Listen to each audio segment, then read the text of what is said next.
En mars 2019, le comité des citoyens de Milton Park a réuni 20 personnes pour une excursion au Vermont pour assister à leurs célèbres Town Meetings, exemple inspirant de démocratie participative à l'échelle municipale. Effectivement, au Vermont, les Town Meetings se passent tous le même jour ou bien la veille, une fois par an à Town Meetings Day, la journée officielle des Town Meetings, généralement le premier mardi de mars. C'est une journée de congé officielle pour les employés de l'État et les autres travailleurs ont permission de prendre une journée de congé pour y assister, avec ou sans paye, dépendant de l'employeur. I'd like to know how that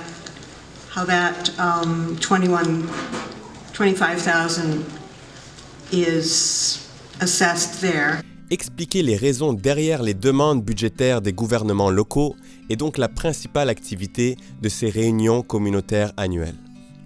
Les Town Meetings servent aussi une fonction sociale de rassemblement communautaire et un repas est généralement servi avant ou après le meeting. Un service de gardiennage d'enfants gratuit est souvent offert, ainsi que du café, du thé et des collations. Le déroulement de l'activité suit un agenda prédéterminé appelé The Warning, qui doit être publié au moins 30 jours avant l'événement. Il est développé par le conseil de ville et peut inclure des éléments que les électeurs auront soumis à l'avance ayant suivi une certaine procédure. Une fois que l'agenda est final, des copies imprimées sont rendues disponibles à tous les membres de la communauté, accompagnées de documents complémentaires.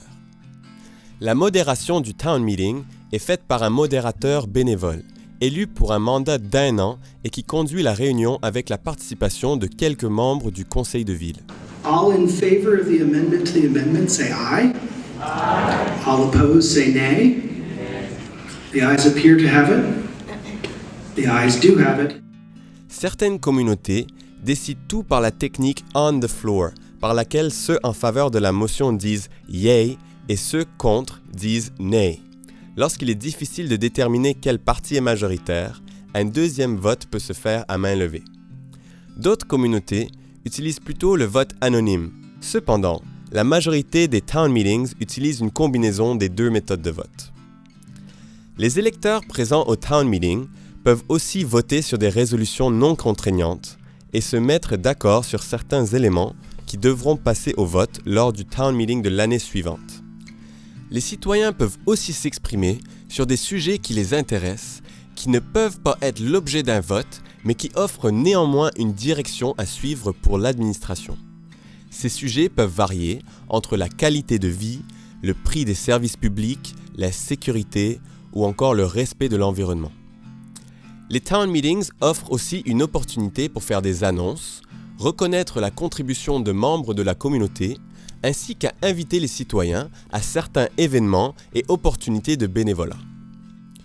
Nous étions surpris de voir combien de temps était consacré à la révision des budgets.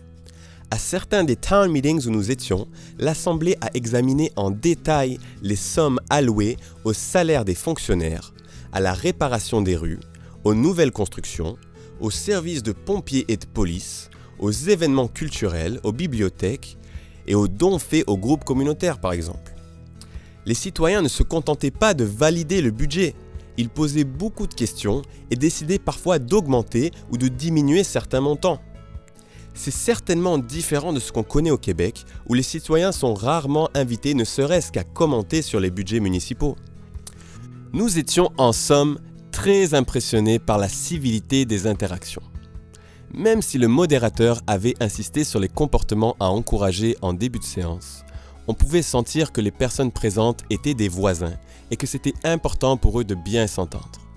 Au Town Meeting de Huntington, le modérateur connaissait les noms de quasiment toutes les personnes qui se présentaient au micro et il n'a jamais montré de signe d'impatience, même lorsque l'Assemblée prenait longtemps à se mettre d'accord sur des questions de formulation de phrases. Nous quittions le Vermont très inspirés et la route de retour vers Montréal fut riche en partage d'idées pour l'organisation d'une assemblée citoyenne pour le plateau Mont-Royal.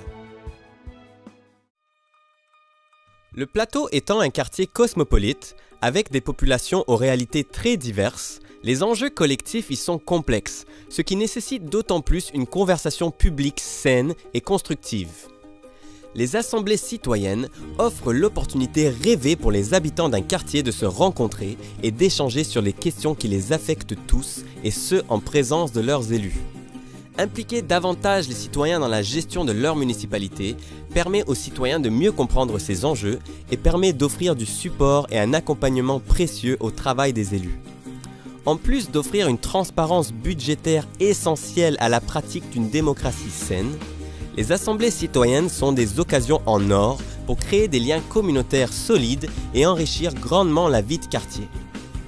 Nous sommes donc fiers d'annoncer que grâce à la collaboration entre plusieurs groupes communautaires et avec l'appui de l'arrondissement, nous avons réussi à organiser la première assemblée citoyenne du plateau Mont-Royal depuis de nombreuses années. Elle se tiendra le 28 septembre 2019 au centre des services communautaires du monastère à côté du métro Mont-Royal. C'est parti pour la démocratie participative. À nous le plateau!